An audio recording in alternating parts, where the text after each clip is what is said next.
sometimes it's helpful to remember where you come from. And I was just thinking, remembering where we come from, where we come from a place where greeting with a handshake is because we're checking for knives. And a man kissing his wife, he's checking for alcohol on her breath. Like, we come from a pretty tricky place. We come from a pretty carnal place, a pretty bad place. As humans, I feel like we come from a yucky slog place. Do we really want to go back to that? If society should collapse, do we want to go back to being like carnal and most our kids die before 5 and just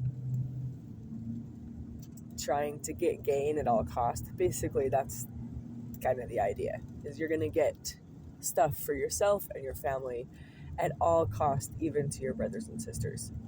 So, your family's starving because you didn't prepare, because, all those times that your cousin was like, hey, we like to store grain just in case you can't go to the grocery store anymore, and you laugh at them. You're like, oh, you're so crazy. And then, like, if that does happen, you didn't prepare. And so are you going to steal from your neighbors? Is it going to be chaotic? We could likely just work together. There's likely a lot of people that didn't prepare, and there's likely a lot of people that did prepare. And it really could just be a working together, because we really could grow stuff, especially somewhere where it rains and it's pretty nice most of the year. They could grow food. Someplace like Utah, though, it's gonna be a little rough.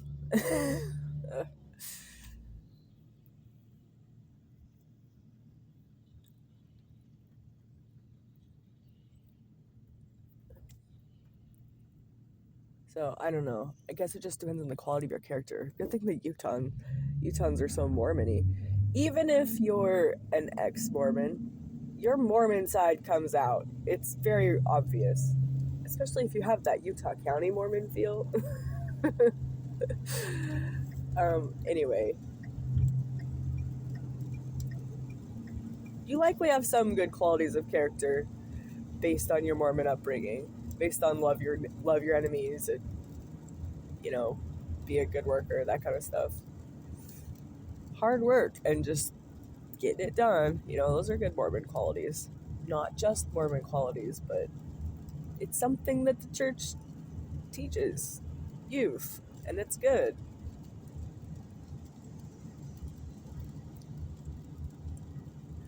My whole opinion on the church got swayed when the group of homeless people I was with said, you can't trust people like you trust us. And I said, why can't I? What are you talking about? They're like, well, because we're Mormon. And it's like, oh,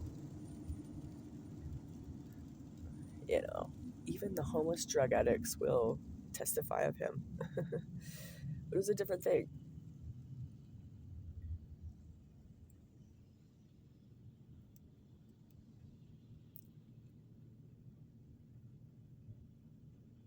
I thought I was in hardcore downtown. It turns out I was just in some weird offshoot of Mormon land.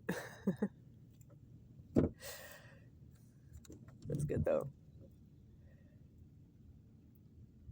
So anyway, I think people will just logically realize the better way. Hopefully. Or they won't. It'll just go how it goes.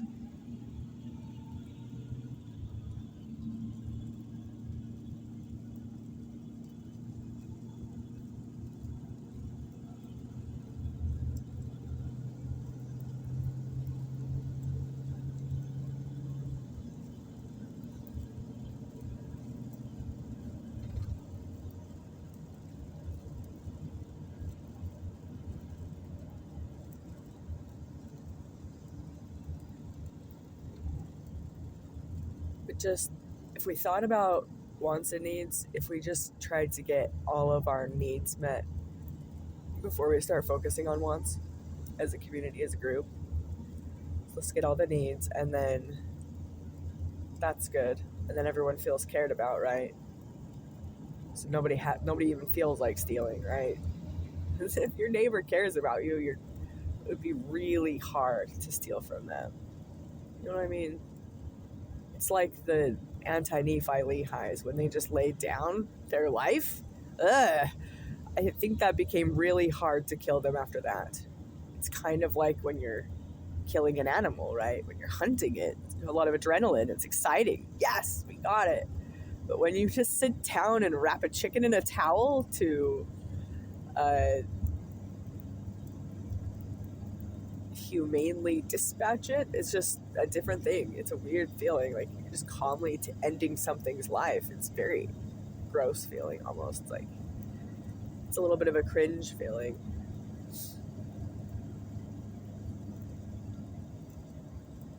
And I think when everybody thinks about the farm, the way we do farming with the trucks and the factory slaughtering and stuff like that, like we all cringe a little bit for that.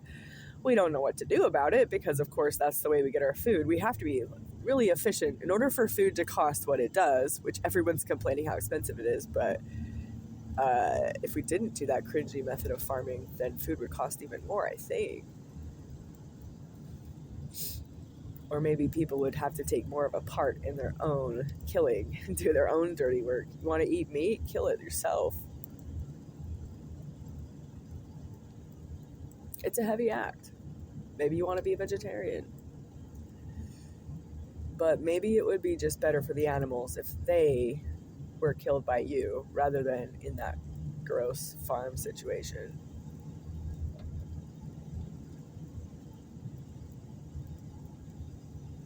And then the farmers, it's like, yeah, you think this is gross? You think that you could do a better job? Kill it yourself. It's what we have is very efficient. So we are really good at being efficient. We've done a really efficient thing, but the thing is with the chickens and things, and it's almost too efficient for not being cruel. Like sometimes efficiency is cruelty as well. And even with like kids in schools, like it's efficient, we're getting them to read quick, but like it's a little cruel, it's a little stressful, it's a little much. Also with the farming, just efficiency can be cruel, right? We don't just want cold efficiency in our society, do we? We want joy and like frivolity a little bit, silliness, and time to relax and time to do other things besides just being efficient all day. Yes, we want to be efficient most of the time, for sure, but I mean, we're not just here as robots. We're not WALL-E, just beep, beep, beep, collecting garbage, or just here's my job to do, just job. What's the purpose for this job? I don't know. That's the thing, like machines, if we could build a machine that could self-replicate, where it could like build itself by finding resources. Maybe it builds little drone robots that go out and collect resources, and it builds, it just kind of has this little kind of factory going. It would just like completely keep going, just blindly into infinity. That's how I picture it. It would just go blindly on until the resources ran out and it just stopped. Or it stopped for another reason. But like us, it seems like we're doing more of the choosing. Maybe we're just a more complex thing though.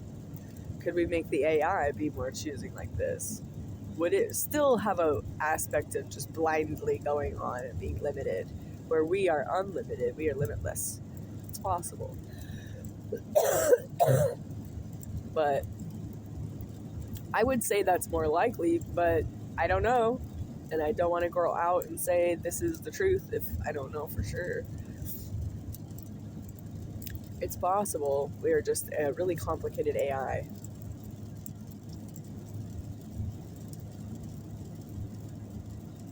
But if we are a really complicated AI, doesn't that even more point to a creator? So it's almost like you go down the rabbit hole of atheism, it's like we're nothing but a meat robot. We're just gonna blink out when we die. Okay, well,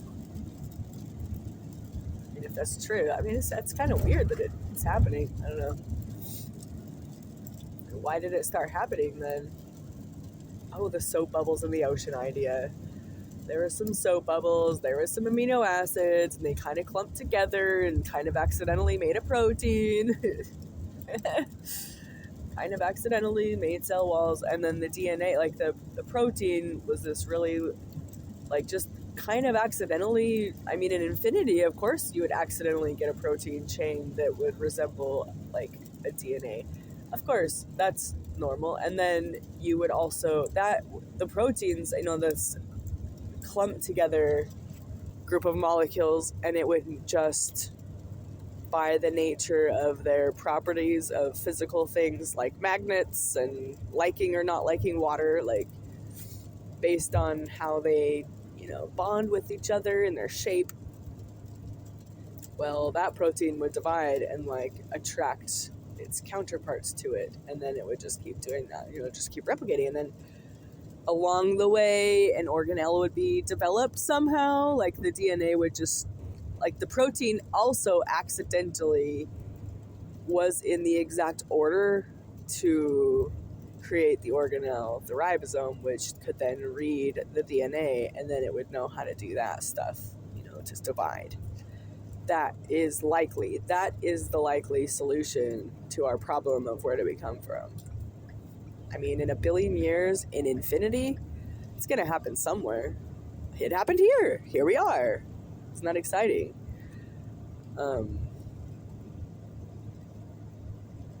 It's possible. I think the more likely event is that consciousness is a thing, is a real thing, a real existing thing, and it's holding the stuff, it's holding it all together, and it's directing it. It's like intending for things to happen. I mean, more likely than just the random soap bubble idea. Like, seriously, DNA is so complicated. If you think that, then maybe you don't understand what 1 billion is. Maybe you need to get some Montessori beads, play with them, and maybe try to string together like 1 billion pairs of Montessori beads and just see how much 1 billion really is and how much of it needs to be working exactly correctly in order to get things like the ribosome or the mitochondria or whatever else, the cell wall, the bioluminescence, whatever you have. Like, it takes kind of a lot, I feel like. I think even the simplest organism, what would it be? The amoeba, maybe? Or the bacteria, the virus? Would the virus have been first? The virus seems like the simplest of all non-life forms. Some kind of life, not life in between. Maybe the virus is the bridge. The virus happened. So if you could try to understand how the virus happened, it's a protein coat. So it was just like floating in the ocean, like a soap bubble. Like, there were some proteins and they bound together because of their properties, just like soap. And it encapsulated another strand of proteins that just happened to be able to self-replicate in an insanely complicated way. But then a virus can't replicate on its own, can it? Maybe then it like launched off. I'm picturing like a bacteriophage, like the Moonlander one. And I'm picturing it just happening to assemble there in the ocean, and then it just kind of like lands on another soap bubble and injects the DNA, and that's what starts all life. It's a virus.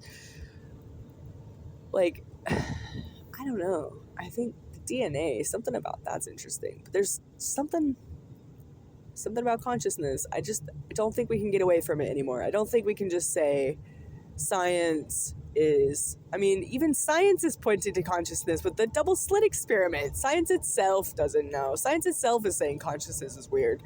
So maybe we can just accept that as a culture. That would help our culture a lot if we could understand that consciousness actually makes a difference and actually does stuff and is a thing, is like a doing thing. Like a rock is just a sitting thing, and like consciousness is a doing thing, right? We're like doing things. And we are here. I think the faster we could just accept that, the faster we can move on with our day and like just become more humanity, more love, because it's love-based, right? I think the hate comes in when we don't even understand that concept. If you don't even think you're here and you exist, then you're likely going to be filled with despair and not feelings of love. And I'm not saying this just to trick you, so then you'll be tricked into having glad feelings of great joy, glad tidings of great joy. Good tidings of glad joy. I don't know. If you don't have gladness in your heart, joy in your heart. I'm not trying to trick you into having joy. I'm saying that I think this is actually the real thing. I think you've been tricked. You're tricking yourself into thinking that you don't exist. You're kind of an idiot. Like, you do exist. You're right there existing. They're listening to this. Who's there listening if you don't exist? Jeez. The listener, the perceiver, the awareness, the exister.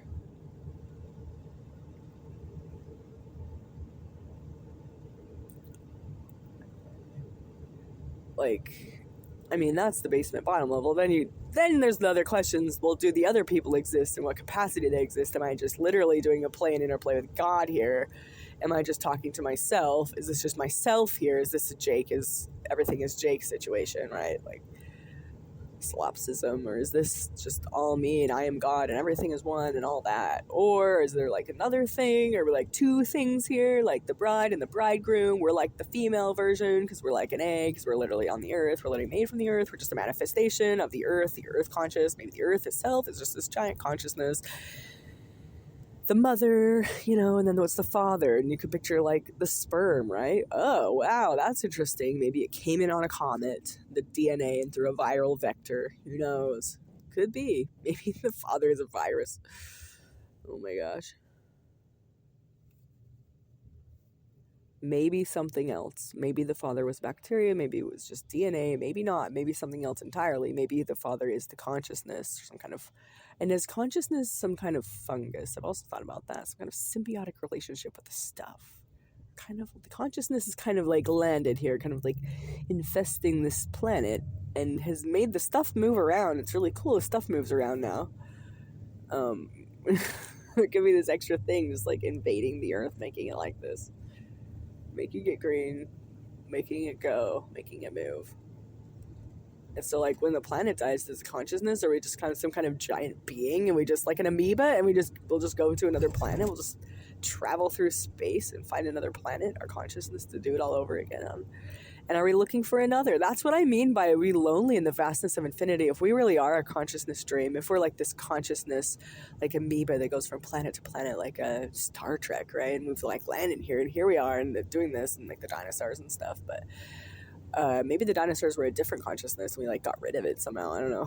We're like killing other consciousness. That was scary. Okay. But what if we are seeking for another? We're for the only one we've ever found. And so we're like obsessed with space and stuff because we're trying to find the other, or another. Maybe there is another. Maybe that's what Jesus is. It was like another coming for a visit. I'm like, what are you doing here? Yeah, you're going to kill me? That's gross. You're my bride. Why are you doing this?